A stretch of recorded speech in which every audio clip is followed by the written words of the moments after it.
Bismillahirrahmanirrahim. Assalamualaikum warahmatullahi wabarakatuh. Alhamdulillah. Alhamdulillahilladzi hadana li hadza wa ma kunna linahtadiya laula an hadana Allah. Ashhadu an la ilaha illallah wahdahu la syarika lah wa ashhadu anna sayyidina Muhammadan 'abduhu wa rasuluhu safiyyuhu min khalqihi wa habibuhu la nabiyya ba'dahu. أما بعد سبحانك لا علم لنا إلا ما علمتنا إنك أنت العليم الحكيم اللهم لا سهل إلا ما جعلته سهلا وأنت يا حي يا قيوم تجعل الحزن إذا شئت سهلا اللهم انفعنا بما علمتنا وعلمنا ما ينفعنا وزدنا علما نافعا برحمتك يا أرحم الراحمين اللهم أخرجنا من ظلمات الوهم وأكرمنا بنور الفهم وافتح علينا بمعرفة العلم وسهل أخلاقنا بالحلم واجعلنا ممن يستمعون القول فيتبعون أحسنه اللهم صل وسلم وبارك على سيدنا محمد صلاة تحل بها العقاد وتفرج بها الكراب وتزيل بها الضرر وتهون بها الأمور الصعاب وترضيك وترضى بها عنا يا رب العالمين والحمد لله رب العالمين. Yang saya hormati dan saya muliakan para asatidz, para orang tua, para sesepuh, para hujjah, tokoh masyarakat, bapak-bapak, hadirin jamaah Majelis Ta'lim Masjid As-Salamiyah yang senantiasa kita semua insyaallah biidznillah wa bifadlihi kita diberikan kesehatan oleh Allah Subhanahu wa taala, umur yang panjang, kekuatan dalam beribadah, iman dan takwa kita. Kemudian Allah Subhanahu wa taala berikan kita rezeki yang banyak, yang berkah. Allah bantu segala permasalahan kita, baik itu dunia ataupun akhirat. Allah berikan keberkahan dunia akhirat, keberkahan pada diri kita, keluarga kita, dan kita diwafatkan dalam keadaan husnul khatimah, dan kita mendapatkan syafaatul uzma di yaumil qiyamah. Amin ya rabbal alamin. Dan wabil khusus salam penghormatan ini Al-Fakir sampaikan untuk ayahanda Ustaz Hasbullah, mudah-mudahan beliau sehat, umur panjang, berkah dunia akhirat, dan juga kepada para bapak sekalian yang mohon maaf namanya tidak saya sebutkan satu persatu, namun tidak mengurangi rasa hormat dan ta'zim Al-Fakir kepada jamaah sekalian. Mari kita baca suratul Fatihah mengawali ta'lim kita demi mendapatkan keberkahan dari muallif pengarang dari tafsir Jalalain. Al-Fatihah. Biradha'illah wa ila hadratin Nabi Muhammad Mustafa Rasulullah sallallahu alaihi wasallam. ثم إلى أرواح آبائه وإخوانه من الأنبياء والمرسلين وأن كل منهم الصحابة والقرابة والتابعين وتابع التابعين وتابعيهم إلى يوم الدين. ثم إلى أرواح آبائنا وأمهاتنا وأجدادنا وجداتنا وإخواننا وأخواتنا وقراباتنا وجيراننا ومشايخنا ومعلمينا وأساتذتنا، خصوصا إلى صاحب هذا التفسير الإمام جلال بن المحل والإمام جلال بن السيوطي، وإلى جميع الشراء والمحشين هذا التفسير، وإلى جميع الأولياء الصالحين وأئمة المسلمين قديمهم وحديثهم أحياهم وأمواتهم وصورهم وفروعهم وكذلك إلى المرحوم المغفور عن طاعتهم من أجل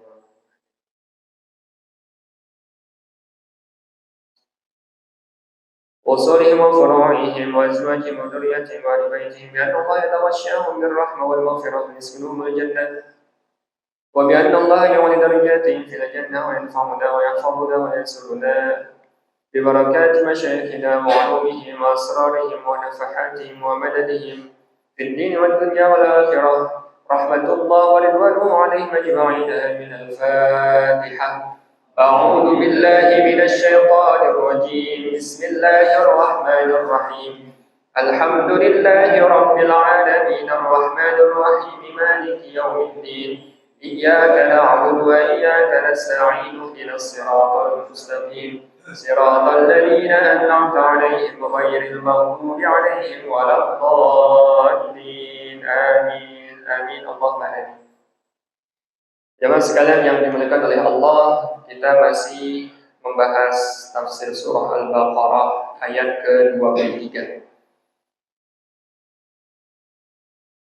Ayatnya berbunyi, A'udzu billahi minasyaitonir rajim, wa in kuntum fi raibin مما نزلنا على عبدنا فأتوا بسورة من مثله ودعوا شهداءكم من دون الله إن كنتم صادقين. Dan jika kalian masih dalam keadaan ragu dari apa yang telah kami turunkan kepada hamba kami, yaitu Nabi Muhammad SAW, faktu, maka berikanlah, datangkanlah satu surah yang persis mirip kayak Al-Quran. Wada'u syuhada'akum, dan panggillah saksi-saksi kalian min dunillah, selain Allah, in kuntum shadiqin, jika kalian adalah orang-orang yang benar. Ayat ini jamaah sekalian, kalau kita lihat munasabahnya kaitan dengan ayat sebelumnya. Ayat ini bagaikan bagian kedua dalam syahadat. Jika kita bersyahadat, apa yang kita ucapkan? La ilaha illallah Sayyiduna Muhammadun Rasulullah. Bagian pertama berkaitan dengan Allah, bagian kedua berkaitan dengan Nabi Muhammad SAW. Begitu juga dengan ayat ini. Dua ayat sebelumnya Allah berfirman, Ya ayuhan nasu budu, wahai para manusia, sembahlah. Ya ayuhan nasu budu rabbakum, sembahlah Tuhan kalian. Berarti berkaitan dengan Allah, berkaitan dengan ketauhidan. Dua ayat sebelumnya. Kemudian di dua ayat setelahnya berkaitan dengan Rasulullah SAW. Maka 4 ayat ini bagaikan 2 kalimat syahadat. Kemudian jemaah sekalian, pada minggu lalu kita sudah sedikit mentafsirkan firman Allah ayat ke-23 ini. Kita sedikit mengulang agar nyambung dengan penjelasan sekarang. Wa in kuntum fi raibin, dan jika kalian masih dalam keadaan ragu. Di sini kita menemukan ada kata in yang artinya jika. Dalam bahasa Arab, jika itu bisa juga dengan menggunakan idza. Tapi kalau idza itu ada kemungkinan setelahnya atau perbuatan setelah kata idza itu kemungkinan terjadinya besar. Tapi kalau menggunakan kata in, kemungkinan terjadi kecil. Jadi kalau kita baca Al-Quran nih, ada kata idza, seperti idza waqa'atil waqi'ah, jika telah terjadi hari kiamat. Berarti hari kiamat itu kemungkinan terjadinya sangat besar. Kenapa? Karena memakai kata idza. Walaupun idza dan in artinya sama, yaitu jika. Tapi kalau kata in, menggunakan kata in, maka perbuatan yang terjadi, perbuatan yang ada setelah kata in itu terjadinya agak susah, agak sulit, bahkan mustahil. Dan di sini kenapa Allah menggunakan kata in?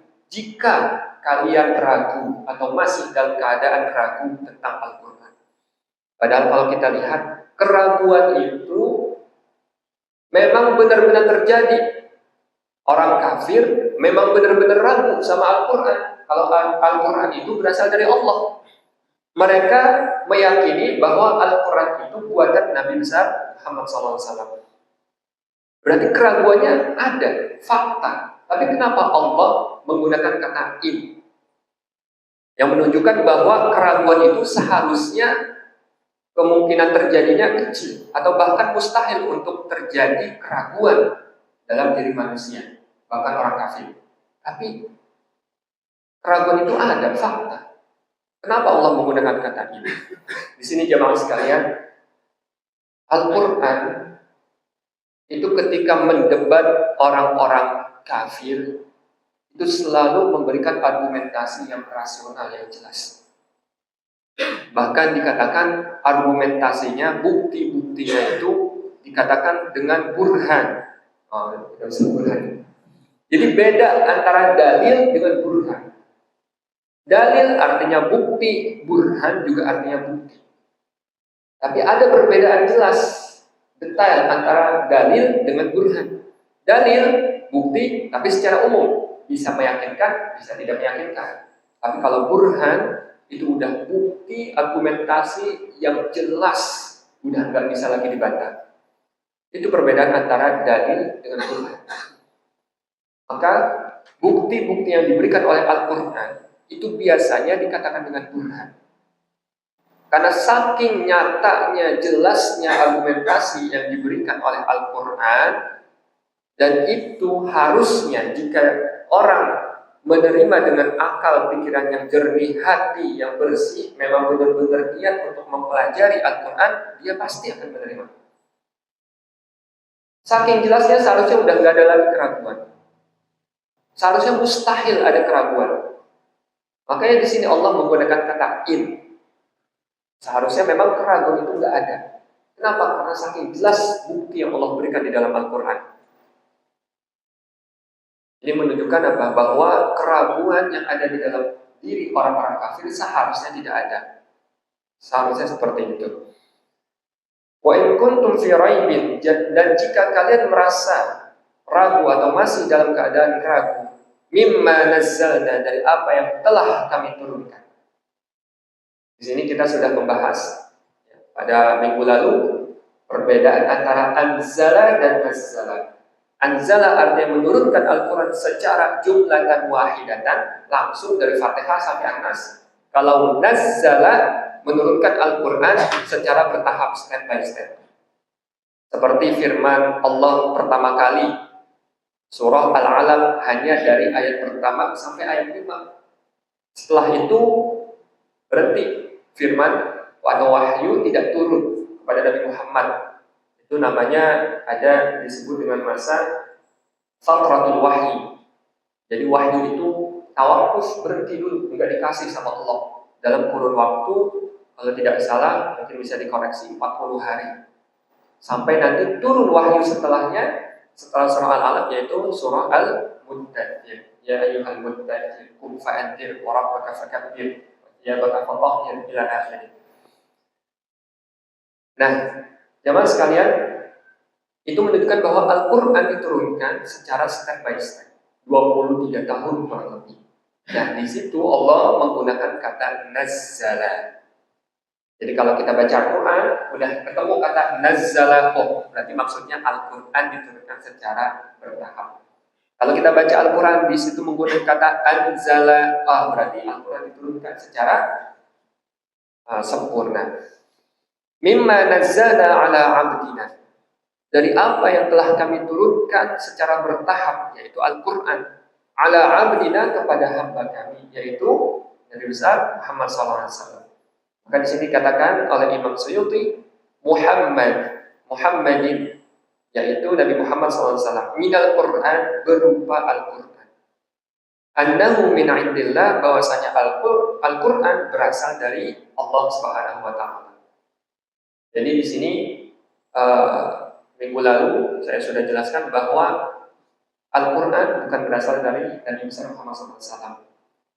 Cukuplah keummian Nabi sebagai bukti bahwa Al-Quran bukan berasal dari beliau. Karena ummi artinya tuna aksara. Apa tuna aksara? Gak bisa baca, gak bisa nulis. Minggu lalu sudah saya jelaskan dengan panjang lebar. Fatu bisuratin min mithlih, maka datangkanlah, berikanlah satu surah saja, min mithlih, dari yang semisalnya, yang sama. Potongan ayat ini adalah tantangan dari Allah Subhanahu wa Ta'ala kepada kita, kepada manusia, jin, malaikat, bahkan semuanya makhluk Allah ditantang oleh Allah untuk membuat Al-Quran tandingan atau membuat karya tandingan yang mirip dengan Al-Quran. Maka di sini diartikan min mithli, yang semisalnya, nyanya maksudnya apa? Kata Imam Suyuti, ay al-munazzal, yaitu Al-Quran. Coba bisa nggak buat Al-Quran tandingan, buat karya tandingan yang sama dengan Al-Quran? Ini tantangan dari Allah. Ini menunjukkan Al-Quran itu adalah sebuah mukjizat. Mukjizat. Kalau kita lihat tantangan yang Allah Subhanahu wa taala berikan kepada kita di dalam Al-Quran itu banyak, Pak. Kalau ini di ayat ini di surah Al-Baqarah, Allah menantang kita untuk membuat satu surah. Di ayat yang lain, Allah Subhanahu wa taala pertama sebenarnya menantang kita untuk membuat Al-Qur'an secara keseluruhan. Kata Allah dalam surah At-Tur, "Falyatu bihaditsin mithlih in kanu shadiqin." Maka datangkanlah dengan hadis pembicaraan mithlih, bihaditsin mithlih, dengan pembicaraan yang semisalnya, artinya Al-Qur'an yang utuh. Bisa nggak? Ditantang sama Allah. Kalau nggak bisa, sesuai dengan firman Allah, "Qul la in ijtama'atil ins wal jin ala an ya'tu bimithli hadzal Qur'an la ya'tuna bimithlihi walau kana ba'dhum li ba'dhin dhahira." Katakanlah wahai Muhammad, seandainya manusia dan jin itu bersatu padu kerjasama untuk membuat yang semisal Al-Quran, tandingan Al-Quran, maka mereka tidak akan mampu untuk membuatnya. Kemudian satu Al-Quran nggak mampu dibuat, ya udah tantangannya diturunin sama Allah. Kata Allah dalam surah Hud, "Fa'tu bi'ashri suwarin min mithli." Fa'tu bi'ashri suwarin mithli. Maka datangkanlah oleh kalian dengan 10 surah yang sama dengan Al-Quran. 10 surah. Kalau kita lihat jemaah sekalian, surah Hud, kalau kita buka Al-Quran, itu urutannya surah ke-11. Surah ke-11. Nah, di sini Allah mengatakan fa'tu bi'ashri, datangkanlah oleh kalian 10 surah. Berarti penempatan katanya aja cocok. Allah taruh ayat ini di surah Hud yang merupakan surah ke-11. Seakan-akan Allah nantang kita untuk buat 10 surah dari Al-Fatihah sampai surah Yunus. Dan di surah Al-Baqarah, surah yang kita sedang baca, apa yang Allah katakan? Fa'tu bisuratin. Maka datangkanlah oleh kalian satu surah saja. Surah Al-Baqarah urutan keberapa? Kedua. Sebelumnya Al-Fatihah. Coba lihat, dalam penempatannya aja itu sangat tepat. Gak mungkin ini sebuah kebetulan. Ini menandakan bahwa Al-Quran memang bukan buatan Nabi Muhammad SAW, tapi memang dari Allah Subhanahu wa Ta'ala. Nah, kemudian jemaah sekalian, Al-Quran ini dengan ayat ini menunjukkan bahwa Al-Quran adalah sebuah mukjizat yang Allah berikan kepada Nabi Muhammad SAW. Nabi Muhammad SAW, mukjizat yang beliau miliki itu banyak, tapi hanya satu yang kekal. Dan di antara semua nabi dan rasul, mukjizat yang kekal itu hanya Al-Quran. Mukjizat itu biasanya Allah berikan kepada nabi dan rasul dan akan berakhir dengan wafatnya mereka, alaihi wassalatu wassalam. Tapi hanya Al-Quran. Tongkatnya Nabi Musa alaihissalam beliau lempar jadi ular. Ular yang nyata, bukan hanya sekedar sihir yang mengelabui mata. Kemudian apalagi Nabi Isa alaihissalam bisa nyembuhin sakit, bisa ngidupin orang yang udah mati. Beliau meninggal, hilang udah mukjizatnya. Tapi Nabi Muhammad SAW beliau meninggal, mukjizatnya masih ada. Dan bahkan kita bisa merasakan mukjizat tersebut. bisa kita baca. Allah. Ini merupakan rahmat dari Allah Subhanahu wa taala untuk kita semua. Dan mukjizat jamaah sekalian, kalau kita lihat dari pengambilan katanya aja, mukjizat berasal dari kata ajizun, yang artinya lemah. Mu'jiz artinya yang melemahkan, yang membuat orang tidak mampu. Sedangkan secara istilah, mukjizat itu adalah amrun khariqun lil 'adah, sesuatu yang tidak biasa, sesuatu yang luar biasa, sesuatu yang extraordinary, makrunun bil tahaddi, disertai dengan tantangan. Ini adalah mukjizat. Memang kalau kita lihat sesuatu yang tidak biasa, sesuatu yang luar biasa itu banyak macamnya. Ada yang namanya mukjizat. Kemudian ada yang namanya karomah. Ada yang namanya istidraj. Ada yang namanya ma'unah. Ada yang namanya ihanah. Ada yang namanya irhas. Nah, kalau untuk Nabi dan Rasul, sebelum mereka semua diangkat menjadi Nabi dan Rasul, ketika ada sesuatu yang luar biasa, itu disebut dengan irhas. Seperti Nabi Muhammad SAW yang masih kecil ketika pergi berdagang dengan pamannya Sayyidina Abu Thalib, beliau dinaungi awan, jadi nggak pernah kepanasan tuh beliau kalau lagi jalan. Nah, itu bukan mukjizat itu, Pak. Itu namanya irhas. Kenapa? Karena beliau belum diangkat jadi Nabi. Itu namanya irhas. Jadi irhas itu adalah amrun khariqun, sesuatu yang extraordinary, luar biasa, yang tidak biasa. Yazhar ada yadi man hayya'ahu Allah subhanahu wa ta'ala qabla mi'atati, yang muncul pada diri orang yang Allah persiapkan nanti akan menjadi seorang nabi.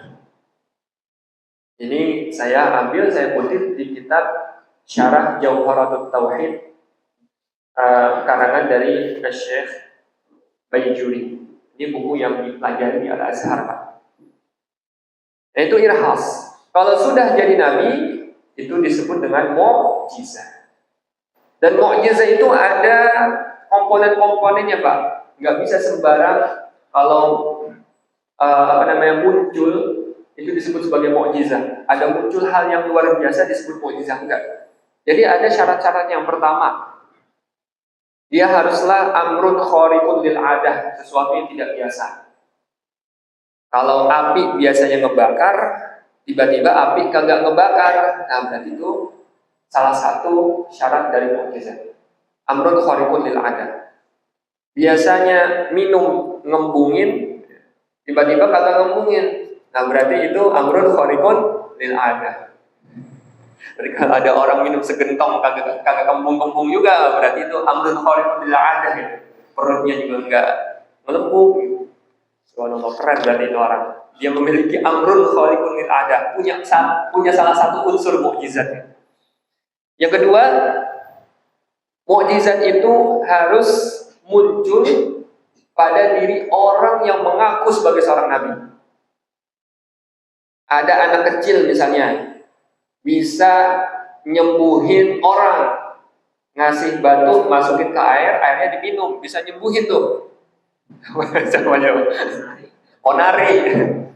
Dia minum sembuh penyakitnya. Nah itu amrun khariqun lil 'adah itu. Itu bisa disebut amrun khariqun lil 'adah. Tapi bisa disebut mukjizat? Enggak. Kenapa? Karena Onari kagak ngaku jadi nabi. Kalau Onari ngaku jadi nabi, nah mungkin bisa ada unsur. Dia punya dua unsur mukjizat. Yang pertama khariqun lil 'adah, yang kedua dia ngaku jadi nabi. Lia Eden, dia ngaku malaikat ya, bukan. Siapa yang ngaku jadi nabi? Iya. Kemudian yang ketiga, syarat mukjizat nih yang harus ada, antakuna muwafiqatan lid-da'wa. Khariqun lil 'adahnya, sesuatu yang tidak biasa, yang luar biasa ini harus sesuai dengan klaimnya. Misalnya, dia bilang Ponari, ini kalau saya masukin batu ke air, minum, sembuh.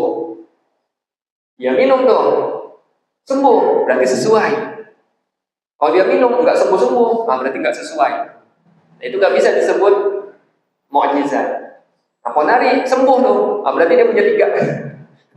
Ya. Masalahnya dia nggak ngaku jadi nabi, berarti cuma 2. Yang keempat, mukjizat itu harus terjadi sebelum waktu kiamat atau tanda-tanda kiamat muncul. Tanda besar ya, bukan tanda kecil. Tanda besar kiamat muncul.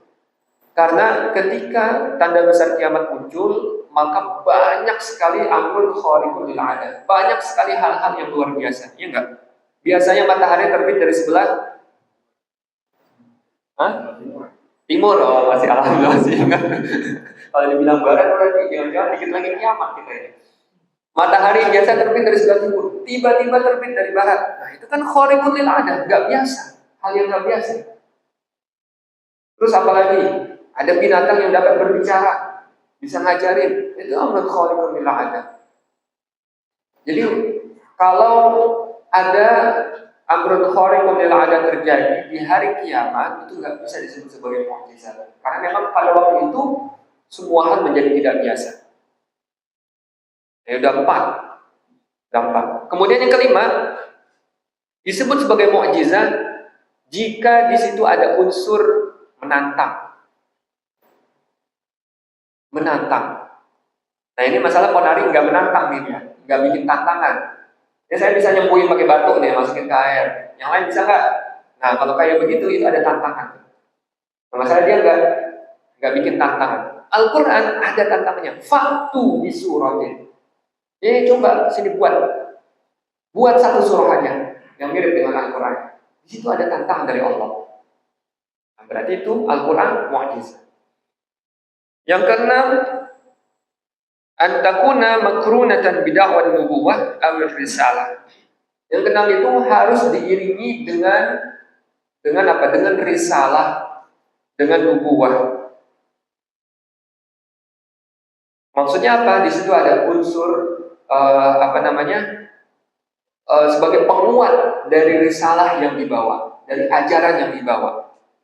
Nabi Muhammad ketika ditantang ya untuk menunjukkan apa?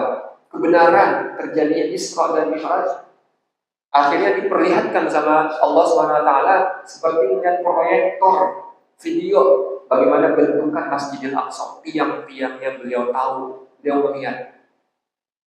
Kemudian beliau kasih tahu tiangnya ada jumlahnya sekian, posisi ini di sini, posisi ini di situ.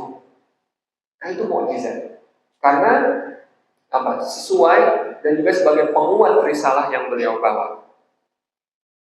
Nah, kemudian jemaah sekalian, udah 2, itu yang pertama khas terjadi pada seorang nabi yang sebelum diangkat menjadi nabi. Yang kedua mukjizat setelah diangkat menjadi nabi. Yang ketiga, amrun khariqun lil 'adah, sesuatu yang luar biasa disebut karomah. Dan itu muncul pada diri orang-orang saleh, para wali Allah, para kiai. Kita udah dengar ya cerita-cerita kiai zaman dulu pada zaman perang. Kiai Nur Ali, tempat saya belajar di sana di Pondok Pesantren At-Taqwa, beliau memiliki karomah susah ditangkap sama pasukan Belanda. Makanya beliau dapat julukan belut putih kalau salah. Kemudian beliau pernah juga ketika berada di hutan bersama dengan pasukan Hizbullah, beliau kelaparan dengan pasukannya. Akhirnya apa? Beliau tulis di kertas, kemudian kertasnya dijadiin buat membungkus batu, kemudian dilempar, datang nenek-nenek bawain makanan. Kemudian ketika perang di Bungur, kali Abang Bungur, pasukan Belanda pada pakai mortar, tembak, meriamnya nggak meledak, malah jatuh, blok, gitu doang, nggak meledak. Nah itu karomah, Pak. Amrun khariqun lil 'adah, sesuatu yang luar biasa, nggak biasa itu. Tapi karena beliau Kiai Nur Ali nggak ngaku jadi nabi, berarti bukan mukjizat. Beliau orang-orang soleh, berarti itu adalah karamah.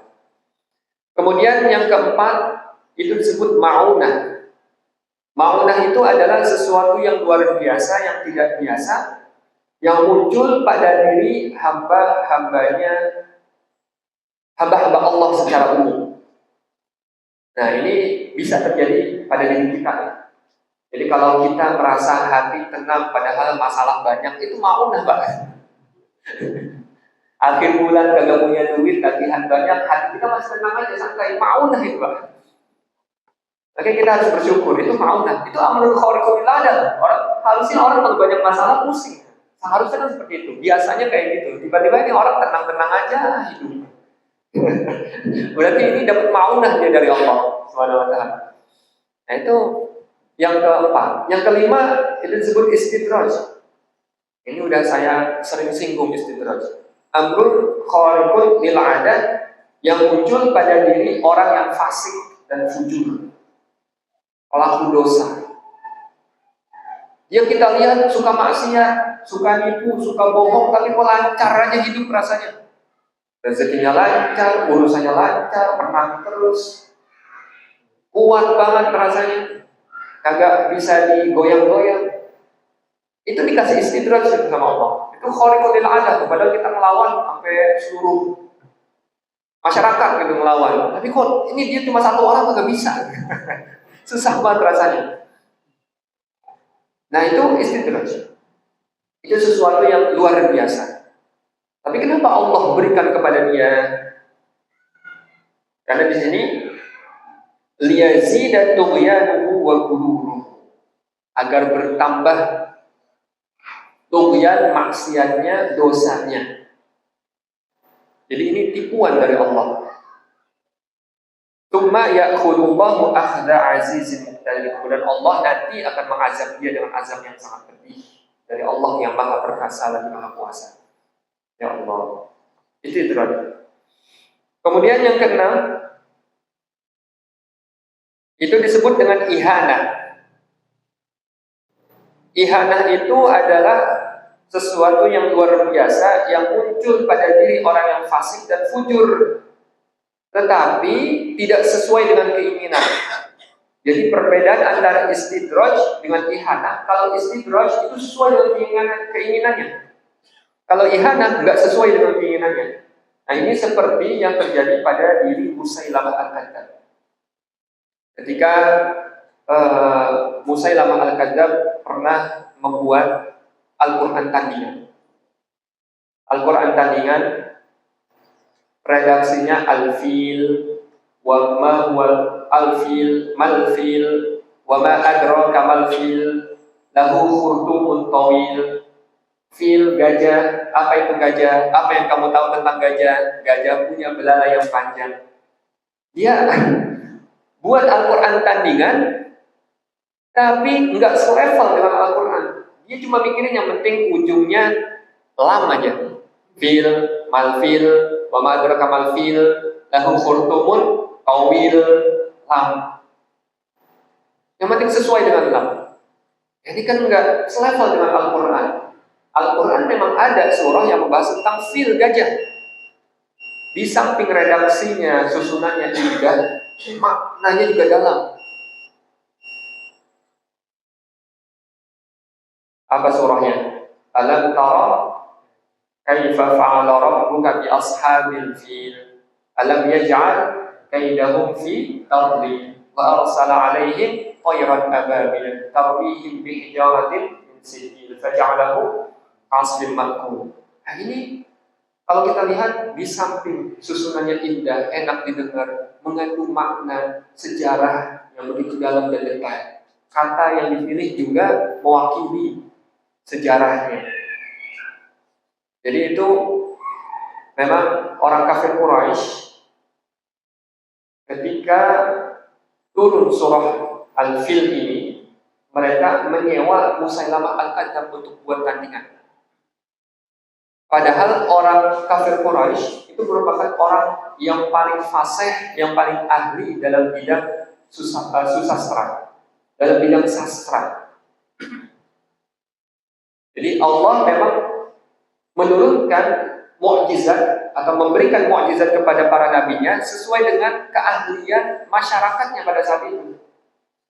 Nabi Musa tongkat bisa berubah jadi ular, memang karena pada saat itu penyihir merupakan apa? Merupakan orang-orang yang paling dihormati. Sihir ketika itu lagi masyhur dan dikuasai oleh banyak orang. Mukjizatnya yaitu Nabi Isa, mukjizatnya apa?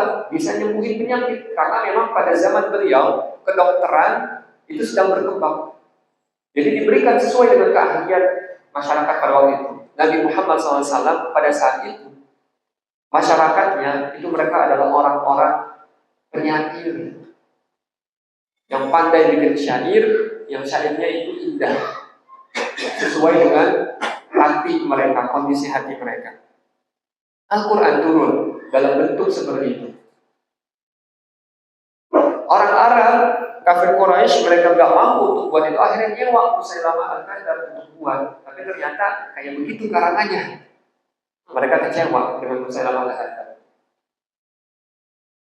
Beda dengan surah Al-Fil yang menceritakan tentang kisah Abraha yang ingin menyerang Ka'bah, membawa pasukan bergajah. Kenapa mereka, Raja Abraha ingin menyerang Ka'bah?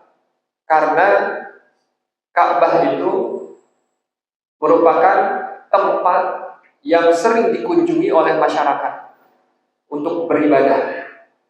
Nah, dilihat dari unsur ekonominya nih, menguntungkan nih.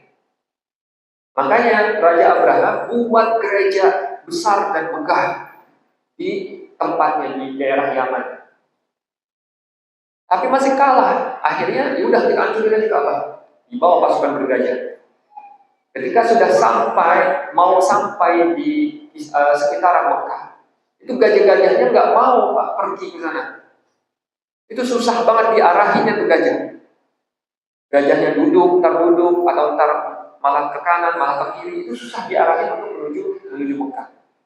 Dan dalam perjalanan menuju Mekah ketika sudah dekat, itu Raja Abraha itu kerjanya suka merampas harta-harta yang dia temuin. Nah, salah satunya 200 unta milik Abdul Muthalib,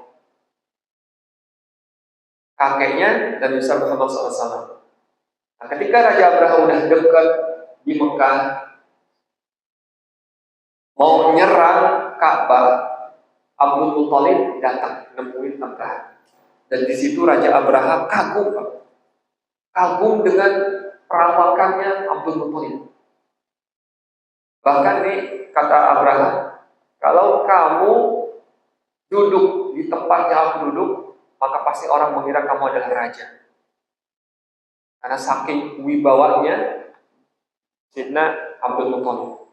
Akhirnya Sayyidina Abdul Muthalib dan Raja Abraha duduk sejajar. Di situ negosiasi. Ternyata bukan negosiasi untuk tidak menyerang Ka'bah. Negosiasi Abdul Muthalib itu apa? Minta dikembaliin 200 onta yang dirampas sama Raja Abraha. Seketika itu Raja Abraha kecewa. Loh, saya udah kagum sama kamu. Tapi kenapa kamu malah mentingin diri sendiri? Bukannya mentingin masyarakat dan Ka'bah, tempat yang sudah jadi tempat ibadah orang banyak. Kecewa itu Raja Abraha. Apa kata Sayyidina Abdul Muthalib? Saya cuma punya unta, sedangkan Ka'bah bukan punya saya. Inna lihadal bait rabban yahmi. Ini Ka'bah ini Ka'bah pemiliknya ada, bukan saya. Dan pemiliknya nanti yang akan menjaga. Jadi bukan urusan saya. Kalau mau hancurin silakan. Nanti pemiliknya yang akan bela, yang akan jaga. Sedangkan saya pemilik unta, maka saya minta unta saya balikin. Dan maka akhirnya lanjut menyerang Ka'bah. Abdul Muthalib membawa masyarakat Mekah ke atas bukit untuk melihat apa yang akan Allah SWT pemilik Ka'bah itu lakukan kepada para pasukan bergajah. Ini apa? Gunung ababil dikirim, bawa batu yang berasal dari neraka. Dan semua burung-burung itu ababil melempar batunya tepat. Jadi ini mungkin bisa jadi apa? Al-Quran ngasih tahu secara isyarat tentang rudal yang langsung targetin targetnya. Rudal apa itu istilahnya? Nah itu burung ababil itu begitu, nggak meleset.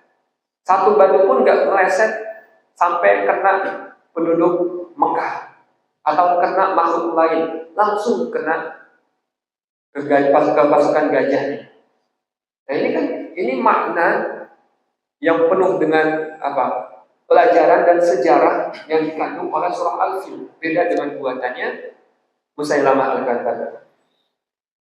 Jadi jamaah sekalian yang dimuliakan Allah, sekali lagi, fatu bi suratin min mithli, ini adalah tantangan yang Allah Subhanahu wa taala berikan kepada kita semua, dan akan kekal. Tantangan ini akan berlaku terus sampai hari kiamat.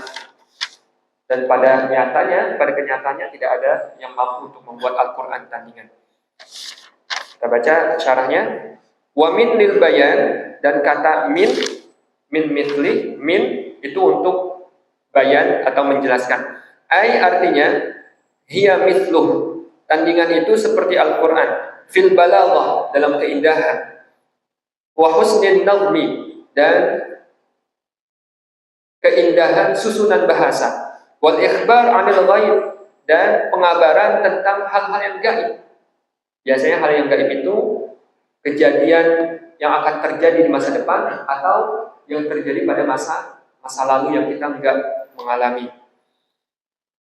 Wasurah qit'atun, kata surah artinya adalah qit'ah, potongan. Laha awal wa akhir. Surah itu ada awalnya, ada akhirnya.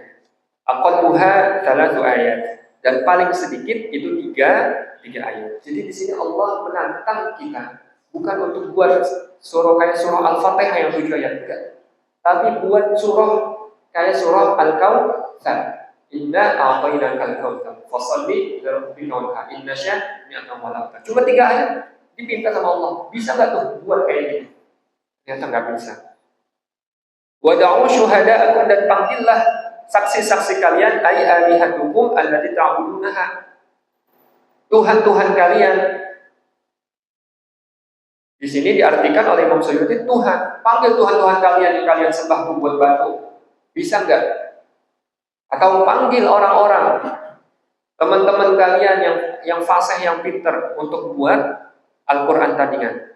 Min dunillah, selain Allah. Di sini duna artinya ghair, selain. Tapi kalau dalam bahasa Arab, Pak, duna dengan ghair itu memiliki makna yang lain. Duna artinya itu rendah. Duna juga artinya selain. Kenapa Allah memilih redaksi duna bukan ghair? Harusnya min ghairillah, bisa. Dan maknanya sahih. Tapi di sini Allah memilih min dunillah. Karena duna mengandung arti selain dan juga arti rendah. Jadi cari orang lain yang lebih rendah dari Allah. Ada nggak yang bisa? Karena memang selain Allah rendah. Kita rendah, tentu hanya Allah yang Maha Tinggi. Itulah sir kenapa Allah memilih redaksi duna daripada al-ghair. Litu'inakum, untuk membantu kalian, in kuntum shadiqin, jika kalian adalah orang-orang yang benar, fi anna Muhammadan, bahwasanya Nabi besar Muhammad SAW qalahu, mengatakannya min 'indi nafsi, dari dirinya sendiri. Faf'alu dzalika, maka buatlah Al-Qur'an tandingan. Fa innakum arabiyyun, karena sesungguhnya kalian orang-orang Arab, fusaha, yang fasih, yang pintar, yang cerdas, yang bahasanya bagus, indah. Mithlahu, buat yang semisal Al-Quran. Walamma ajazu an dzalik, dan ketika mereka tidak mampu untuk membuat Al-Quran tandingan, qala ta'ala, Allah Subhanahu wa taala, fa in lam taf'alu wa lan taf'alu fattaqun nar allati waquduha an-nas wal hijarah u'iddat lil kafirin. Wallahu ta'ala a'lam. Kita lanjutkan di minggu selanjutnya insyaallah billahi ta'ala. Nakhtatim bi du'a kita al-aziz.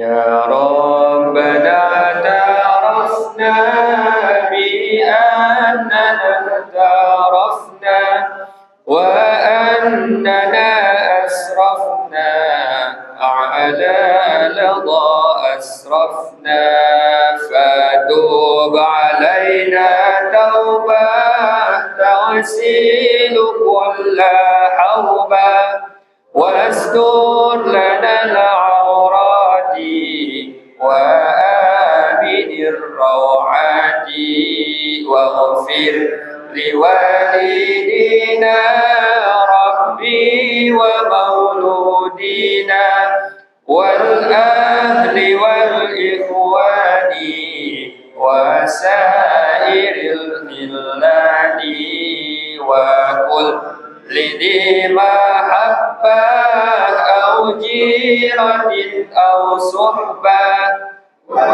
والمسلمين أجمع آمين ربي اسمع فضلا وجودا من نال باكتساب منا بالمصطفى الرسول نحظى بكل سون صلى وسلم ربي عليه عند الحب وآله والصحب عداد الشحب والحمد إلهي في البدء والتناهي والحمد لله في البدء والتناهي سبحانك اللهم وبحمدك أشهد أن لا إله إلا أنت